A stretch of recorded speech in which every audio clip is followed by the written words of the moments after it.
നിങ്ങൾ എത്ര തന്നെ റെസ്റ്റ് എടുത്താലും എപ്പോഴും ടയേർഡായിട്ട് ഫീൽ ചെയ്യുന്നുണ്ടോ? എന്നാൽ നിങ്ങളിത് അറിയണം. ഞാൻ ഈ വീഡിയോ കൊണ്ട് ഉദ്ദേശിക്കുന്നത് ഇതിനുള്ള ക്ലാരിറ്റി തരിക എന്നുള്ളതാണ്. ഈ ഒരു സ്റ്റേജിലൂടെ കടന്നു പോകുന്ന കുറേ സ്ത്രീകളെ എനിക്ക് പേഴ്സണലി അറിയാം. അതുകൊണ്ട് തന്നെ തീർച്ചയായും ഇത് ഉപകാരപ്പെടും എന്ന് ഞാൻ വിശ്വസിക്കുന്നുണ്ട്. സോ നമ്മൾ രാവിലെ നേരത്തെ എണീറ്റത് മുതൽ രാത്രി ഉറങ്ങുന്നത് വരെ ബിസിയാണല്ലേ. ലൈക്ക് ഫിസിക്കലി നമ്മൾ ബിസിയാണ്. ടയേർഡ് ആവാനായിട്ടുള്ള കാരണങ്ങൾ കുറേ തന്നെയുണ്ട്. കാരണം നമ്മൾ വീട്ടിൽ കുട്ടികളെ ടേക്ക് കെയർ ചെയ്യുന്നുണ്ട്, അവർക്ക് വേണ്ട കാര്യങ്ങൾ ചെയ്യുന്നുണ്ട്, കുക്ക് ചെയ്യുന്നുണ്ട്, ഹസ്ബൻഡിനെ ടേക്ക് കെയർ ചെയ്യുന്നുണ്ട്, വീട്ടിലുള്ള കാര്യങ്ങൾ നോക്കുന്നുണ്ട്. ഇനി വർക്കിംഗ് വുമൺ ആണെന്നുണ്ടെങ്കിൽ, വർക്കിംഗ് മോം ആണെന്നുണ്ടെങ്കിൽ ഇതെല്ലാം കഴിഞ്ഞിട്ട് വേണം ക്ലീനിങ്ങും കുക്കിങ്ങും കുട്ടികളുടെ വേണ്ട കാര്യങ്ങളൊക്കെ ചെയ്ത്. പൊതുവെ ഇപ്പോൾ വെക്കേഷൻ ആയതുകൊണ്ട് തന്നെ ഡബിളാണ് ജോലി, പല രീതിയിലും തിരക്കാണല്ലേ. സോ ഇനി വർക്ക് ചെയ്യുന്നുണ്ട്, ഒരു വർക്കിംഗ് മോം ആണെന്നുണ്ടെങ്കിൽ വർക്ക് ചെയ്യാനായിട്ടും പോകുന്നുണ്ടാവും. ഈ കാര്യങ്ങളെല്ലാം കഴിഞ്ഞിട്ട് വേണം വർക്ക് ചെയ്യാൻ പോകലെ. സോ അവിടെയാണെങ്കിലും ഡെഫിനറ്റ്ലി അവിടുത്തെ വർക്ക് പ്രഷർ ഉണ്ടാവും. അവിടെ ഫിസിക്കലി മെൻ്റലി പല രീതിയിലും വർക്ക് ചെയ്യേണ്ട ആവശ്യമുണ്ട്. സോ ഓവറോൾ എല്ലാ രീതിയിലും ബോഡി ടയേർഡ് ആണെന്നുണ്ടെങ്കിൽ ഡെഫിനറ്റ്ലി രാത്രി കിടന്നാൽ ഉറക്കം വരേണ്ടതാണ് അല്ലേ. കിടക്കുന്നതേ അറിയുള്ളൂ, നമ്മൾ കിടന്ന് തന്നെ വേഗം ഉറങ്ങിപ്പോവും. ഉറങ്ങി എണിച്ച് രാവിലെ എണിച്ചാൽ ഫ്രഷ് ആയിട്ട് ഫീൽ ചെയ്യാറുണ്ടല്ലേ. സോ ആക്ച്വലി റെസ്റ്റ് എടുത്ത് കഴിഞ്ഞാൽ പലർക്കും മിക്കപ്പോഴും ഉറങ്ങി ഇല്ലെങ്കിൽ റെസ്റ്റ് എടുത്ത് കഴിഞ്ഞാൽ ക്ഷീണം മാറാറുണ്ട്. പക്ഷേ ഇതേപോലെ തന്നെ അത്ര തന്നെ പണികളൊന്നുമില്ല, അത്ര തന്നെ ജോലികൾ ഇല്ലെങ്കിൽ കൂടിയും, അഥവാ ഉണ്ടെങ്കിൽ തന്നെ ഇനഫ് റെസ്റ്റ് കിട്ടുന്നുണ്ട്, ഇനഫ് സ്ലീപ്പ് കിട്ടുന്നുണ്ട്. അങ്ങനെ ഇങ്ങനെ ആ രീതിയിലെല്ലാം നമ്മൾ ഓക്കെ ആണെന്നുണ്ടെങ്കിൽ കൂടിയും എന്തുകൊണ്ട് എപ്പോഴും ടയേർഡായിട്ട് ഫീൽ ചെയ്യുന്നു എന്നുണ്ടെങ്കിൽ അവിടെ നമ്മൾ മനസ്സിലാക്കേണ്ടത് ഫിസിക്കൽ റെസ്റ്റ് അല്ല വേണ്ടത്, മെൻ്റൽ റെസ്റ്റ് ആണെന്നുള്ളതാണ്. ബോഡിക്കാണ് റെസ്റ്റ് വേണ്ടത് എന്നുണ്ടെങ്കിൽ, ഫിസിക്കലി ആണ് നമ്മൾ ടയേർഡ് ആയിട്ടുള്ളത് എന്നുണ്ടെങ്കിൽ ഫിസിക്കലി റെസ്റ്റ് കൊടുത്തു, നമ്മൾ ഉറക്കം എല്ലാം ശരിയാക്കി, അല്ലെങ്കിൽ റെസ്റ്റ് എടുക്കേണ്ട സമയത്ത് റെസ്റ്റ് എടുത്തു, അങ്ങനെ ആയിക്കഴിഞ്ഞാൽ ഫിസിക്കലി സെറ്റാവും. പക്ഷേ മെൻ്റലി ആണ് നമ്മൾ ടയേർഡ് എന്നുണ്ടെങ്കിൽ ഇതുപോലെ റെസ്റ്റ് എടുത്ത് കഴിഞ്ഞാൽ മാത്രം നമുക്ക് ക്ഷീണം മാറണം എന്നില്ല. നമ്മൾ റെസ്റ്റ് ചെയ്തൊരു ഭാഗത്ത് ഇരിക്കുന്നുണ്ടെങ്കിൽ കൂടിയും നമ്മളുടെ മൈൻഡ് ഇവിടെ മാത്രമാണോ? അല്ല, മൈൻഡ് ഇങ്ങനെ ഓടിക്കളിച്ചുകൊണ്ടിരിക്കുകയാണല്ലേ. ഓരോ പ്ലാനിങ് ഉണ്ടാവുമായിരിക്കും, നാളത്തെക്കുറിച്ചുള്ള, അല്ലെങ്കിൽ ഇന്ന് എന്തൊക്കെ കുക്ക് ചെയ്യണം, അല്ലെങ്കിൽ എന്തെങ്കിലും പ്രത്യേകിച്ച് പരിപാടികളുണ്ടെങ്കിൽ, അല്ലെങ്കിൽ എന്തെങ്കിലും റെസ്പോൺസിബിലിറ്റി ഉണ്ടെങ്കിൽ അതിനെക്കുറിച്ച് ആഴത്തിൽ ആലോചിച്ച് മൈൻഡ് എപ്പോഴും ബിസി ആയിരിക്കുകയാണ്, മൈൻഡ് എപ്പോഴും ചിന്തിച്ചുകൊണ്ടിരിക്കുകയാണ്, എപ്പോഴും അതിന് മെൻ്റലി നമ്മൾ വർക്ക് ചെയ്തുകൊണ്ടിരിക്കുകയാണ്.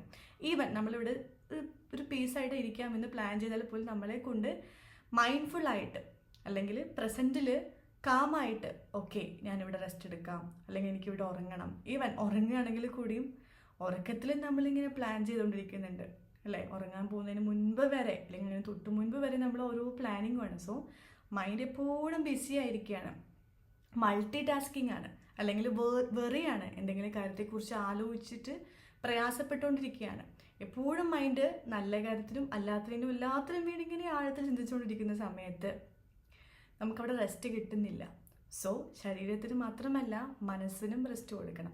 സ്വാഭാവികമായിട്ടും ഈ സ്റ്റേജിലൂടെ കടന്നു പോകുന്നവരാണെങ്കിൽ അവർക്ക് പല കാര്യങ്ങൾ ചെയ്യാൻ വേണ്ടി പറ്റില്ല. എപ്പോഴും ക്ഷീണമായിട്ട് ഫീൽ ചെയ്യും, എപ്പോഴും ടയേർഡായിരിക്കും, ഒന്നിലേക്ക് ഇറങ്ങാൻ വേണ്ടി പറ്റില്ല, പ്രൊക്കാസ്റ്റിനേറ്റ് ചെയ്യുന്നുണ്ടാവും, പിന്നെ ചെയ്യാൻ വേണ്ടി മാറ്റി വയ്ക്കുന്നുണ്ടാവും. കാരണം നമുക്ക് ഒരു ആക്റ്റീവായിട്ട് ഫീൽ ചെയ്യുന്നില്ല, എപ്പോഴും ക്ഷീണമുണ്ട്. ഒരു ക്ഷീണമുള്ള ഒരു വ്യക്തിയെ സംബന്ധിച്ചിടത്തോളം അവർക്കൊന്നും ആക്റ്റീവായിട്ട് ചെയ്യാൻ വേണ്ടി പറ്റില്ല. സോ പലപ്പോഴും നമ്മളെ തന്നെ നീ മടിച്ചിയാണ്, നീ ലേസിയാണ്, അല്ലെങ്കിൽ നിന്നെ കൊണ്ടൊന്നും കഴിയില്ല എന്ന് പറഞ്ഞ് നമ്മളെ ക്രിട്ടിസൈസ് ചെയ്യാറുമുണ്ട്. സോ ഇനി ഇങ്ങനെ ഫെയിൽ ചെയ്ത് ഇങ്ങനെ അനുഭവിച്ചുകൊണ്ടിരിക്കുന്നവരാണ് നിങ്ങൾ എന്നുണ്ടെങ്കിൽ നിങ്ങൾക്ക് കൂടുതൽ റിലേറ്റബിൾ ആയിരിക്കും. സോ അതിൻ്റെ റീസൺ എന്താണെന്നുള്ളതും മനസ്സിലായിട്ടുണ്ടാവും. സോ നമ്മുടെ മൈൻഡിനെ, നമ്മുടെ ബോഡിയെ കാമാക്കുന്നത് പോലെ തന്നെ നമ്മുടെ മൈൻഡിനെയും കാമാക്കേണ്ടത്, അതിനും ഒരു റെസ്റ്റ് കൊടുക്കേണ്ടത് ഇമ്പോർട്ടൻ്റ് ആണ്. സോ അതിന് വേണ്ടി ചെയ്യാൻ വേണ്ടി പറ്റുന്ന 3 കാര്യങ്ങൾ എന്തൊക്കെയാണെന്നുള്ളത് കൂടി ഞാൻ ഈ വീഡിയോയിൽ ഇൻക്ലൂഡ് ചെയ്യാം. First one, stop calling your self lazy. നിങ്ങളെ ലേസി, ഞാൻ ലേസിയാണ്, എനിക്ക് മടിയാണ്, ഞാൻ മടിച്ചാണെന്നുള്ള രീതിയിലൊന്നും നിങ്ങളെ തന്നെ, അല്ലെങ്കിൽ എനിക്കാണ് ഈ പ്രശ്നം, മറ്റുള്ളവർക്കൊന്നും കുഴപ്പമില്ല എന്ന് പറഞ്ഞ് കമ്പയർ ചെയ്യുക, അല്ലെങ്കിൽ നമ്മളെ തന്നെ നമ്മൾ തരം താഴ്ത്തുന്ന രീതിയിൽ പറയാതിരിക്കാൻ ശ്രദ്ധിക്കുക.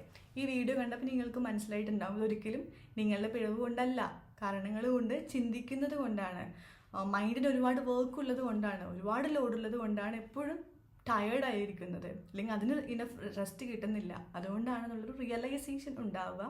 And stop calling your self lazy. പിന്നെ രണ്ടാമതായിട്ട് ശ്രദ്ധിക്കേണ്ട കാര്യം, മൾട്ടി ടാസ്കിങ് മാക്സിമം അവോയ്ഡ് ചെയ്യാൻ വേണ്ടി ശ്രദ്ധിക്കുക. നമ്മളെപ്പോഴും നമ്മൾ ടൈമും എനർജിയും കാര്യങ്ങളൊക്കെ സേവ് ചെയ്യാനായിട്ട് മൾട്ടി ടാസ്കിങ് ആയിരിക്കില്ലേ. ഒരു കാര്യം ചെയ്യുകയാണെന്നുണ്ടെങ്കിൽ അതിൻ്റെ കൂടെ തന്നെ വേറെയും 2-3 കാര്യങ്ങൾ ഒരുമിച്ച് മൈൻഡിൽ വെച്ചിട്ടായിരിക്കും ചെയ്യുന്നുണ്ടാവുക. സോ ഇൻസ്റ്റെഡ് ഓഫ് ദാറ്റ് ഒന്നിലേക്ക് മാത്രം ഒന്ന് ഫോക്കസ് ചെയ്യാനായിട്ട് ശ്രദ്ധിക്കുക. അങ്ങനെ ചെയ്യുന്നത് പല രീതിയിൽ നമ്മൾ ഉപകരിക്കുന്നുണ്ട്. മൾട്ടി ടാസ്കിങ് നമ്മൾ ടൈമും മറ്റ് എനർജിയും കാര്യങ്ങളൊക്കെ വേഗം നമ്മൾ ഒന്ന് കഴിഞ്ഞ അടുത്തിലേക്ക് പോകാൻ വേണ്ടിയിട്ടാണ് മൾട്ടി ടാസ്കിങ് ചെയ്യുന്നത് എന്നുണ്ടെങ്കിൽ കൂടിയും അത് നിങ്ങളെ ഈ രീതിയിൽ നിന്ന് കോൺസ്റ്റൻ്റ് ആയിട്ടുള്ള കാമിലേക്ക് അല്ലെങ്കിൽ കുറേ കൂടി മൈൻഡ്ഫുൾ ആയിട്ടിരിക്കാനായിട്ട് ഹെൽപ്പ് ചെയ്യണം എന്നുണ്ടെങ്കിൽ 1 ടാസ്ക് അറ്റ് എ ടൈം, ഒരു കാര്യം മാത്രം ഒരു സമയത്ത് ചെയ്യാനായിട്ട് ശ്രദ്ധിക്കുക. എക്സാമ്പിൾ പറയുകയാണെന്നുണ്ടെങ്കിൽ നമ്മളൊരു ചായ കുടിക്കുകയാണെങ്കിൽ കൂടി തന്നെ ആ ചായയുടെ ഇടയിൽ നമ്മൾ എന്തൊക്കെ ചെയ്യാൻ പറ്റുന്നുണ്ടോ ആ കാര്യങ്ങളൊക്കെ ചെയ്യുന്നുണ്ടാവും അല്ലേ. അതിന് പകരം ചായ കുടിക്കുകയാണെന്നുണ്ടെങ്കിൽ ആ ഒരു 5 മിനിറ്റ് അല്ലെങ്കിൽ എത്ര നേരം എടുക്കും ആ ചായ കുടിക്കാൻ, അതുവരെ അതിലേക്ക് മാത്രം ഒന്ന് ഫോക്കസ് ചെയ്ത് അത് മാത്രം ചെയ്തുകൊണ്ടിരിക്കുക. അതിനിടയിൽ മറ്റു കാര്യങ്ങൾ മിക്സ് ചെയ്ത് കൊടുക്കാതിരിക്കാനായിട്ട് ശ്രമിക്കുക. അങ്ങനെയാണ് നമ്മൾ മൈൻഡിനെ ട്രെയിൻ ചെയ്ത് എടുക്കേണ്ടത്. And third thing breathing exercise ആണ് കേട്ടോ. ഈവൻ ഒരു 2 മിനിറ്റ്, ഒരു ദിവസത്തിൽ 2 മിനിറ്റ് യോഗ ചെയ്യുന്നവരാണെന്നുണ്ടെങ്കിൽ അത് പ്രാക്ടീസ് ചെയ്യാം. അങ്ങനെ ചെയ്യാത്തവരാണെങ്കിൽ സിംപ്ലി നമ്മൾ ബ്രീത്തിങ് എക്സസൈസ് ചെയ്യാം. സോ 2 മിനിറ്റെങ്കിലും ജസ്റ്റ് ഒന്ന് ഇരുന്ന് ഒരു ഭാഗത്ത് അവിടെ ഇരുന്ന് റിലാക്സ് ആയിട്ടിരുന്ന് ബ്രീത്തിങ്ങിലേക്ക് ഒന്ന് ഫോക്കസ് ചെയ്യാം. Just take a deep breath in, breath out. Like ഒരു 4 സെക്കൻഡ്സ് ഒന്ന് ബ്രീത്ത് ഇൻ ചെയ്യാം, ബ്രീത്ത് ഔട്ട് ചെയ്യാം. ഓക്കെ, എങ്ങനെ breath in breath out and 2 minutes, വളരെ കുറച്ച് നേരം മാത്രം, അല്ലെങ്കിൽ 5 or 6 ടൈംസ് ബ്രീത്തിങ്ങിലേക്ക് ഒന്ന് ഫോക്കസ് ചെയ്യാം. സോ ഈ ചെയ്യുന്ന ഒരു സമയമുണ്ടല്ലോ, ബ്രീത്തിങ്ങിലേക്ക് ഫോക്കസ് ചെയ്ത് ബ്രീത്തിങ്ങിലേക്ക് കോൺസെൻട്രേറ്റ് ചെയ്ത് ബ്രീത്ത് ഇൻ ബ്രീത്ത് ഔട്ടിലേക്ക് മാത്രം ശ്രദ്ധിക്കുന്നൊരു സമയം നിങ്ങൾക്ക് മറ്റ് ചിന്തകളിൽ നിന്ന് ഡൈവേർട്ടായിട്ട് ഇതിലേക്ക് മാത്രം ഫോക്കസ് ചെയ്യാൻ വേണ്ടി പറ്റുന്നുണ്ടല്ലേ. സോ ഇങ്ങനെ ചെയ്യുമ്പോൾ നമ്മളുടെ മൈൻഡിനും ബോഡിക്കും കാമായിട്ട് ഫീൽ ചെയ്യാണ്. ബ്രീത്ത് ഔട്ട് ചെയ്യുന്ന സമയം നമ്മൾ കുറേ റിലാക്സ്ഡ് ആയിട്ട് ഫീൽ ചെയ്യും. സോ വൺസ് നമ്മളുടെ മൈൻഡിന് ഓക്കെ ഒരു റിലാക്സേഷൻ, ബോഡിക്ക് റെസ്റ്റ് കൊടുക്കുന്നത് പോലെ നമ്മുടെ മൈൻഡിനും റെസ്റ്റ് കൊടുക്കുന്നൊരു വഴിയാണ് ബ്രീത്ത് ഔട്ട് ചെയ്ത് റിലാക്സ് ചെയ്ത് എക്സ്ഹെയിൽ ചെയ്ത് കളയുന്ന സമയത്ത് മൈൻഡിനും ഒരു റിലാക്സേഷൻ ഫീൽ ചെയ്യുന്നുണ്ട്. സോ ഞാൻ പറഞ്ഞ കാര്യങ്ങളെല്ലാം മനസ്സിലായി എന്ന് വിശ്വസിക്കുന്നു. എന്തുകൊണ്ട് സംഭവിക്കുന്നു, എന്താണ് അവിടെ സംഭവിക്കുന്നത്, ഇനി എന്താണ് ചെയ്യേണ്ടത്, അതിനു വേണ്ടി ചെയ്യാൻ വേണ്ടി പറ്റുന്ന കാര്യങ്ങളെല്ലാം ഇൻക്ലൂഡ് ചെയ്തിട്ടുണ്ട്. സിമ്പിൾ ടെക്നിക്സ് ആണ്, സ്റ്റെപ്സ് ആണ് ഇൻക്ലൂഡ് ചെയ്തിട്ടുള്ളത്. സോ നിങ്ങൾക്ക് ഈ പറയുന്ന കാര്യങ്ങളെല്ലാം ഒറ്റയ്ക്ക് ചെയ്യാൻ വേണ്ടി പറ്റുന്നില്ല, അല്ലെങ്കിൽ ഒരു ഗൈഡ് വേണം എന്നൊക്കെ ഫീൽ ചെയ്യുന്നുണ്ടെങ്കിൽ ഒരു മടിയും കൂടാതെ തന്നെ നിങ്ങൾക്ക് ഗൈഡൻസ് സീക്ക് ചെയ്യാവുന്നതാണ്. കാരണം ഇതിൽ നിന്ന് പുറത്ത് വരേണ്ടത് നമ്മളുടെ മാത്രം ആവശ്യമാണെന്നുണ്ടെങ്കിൽ ഡെഫിനറ്റ്ലി അതിനുള്ള ഓപ്ഷൻ എന്താണോ അത് ചൂസ് ചെയ്യാൻ വേണ്ടി നോക്കുക. അതിനൊരു മടിയും വിചാരിക്കാതിരിക്കുക.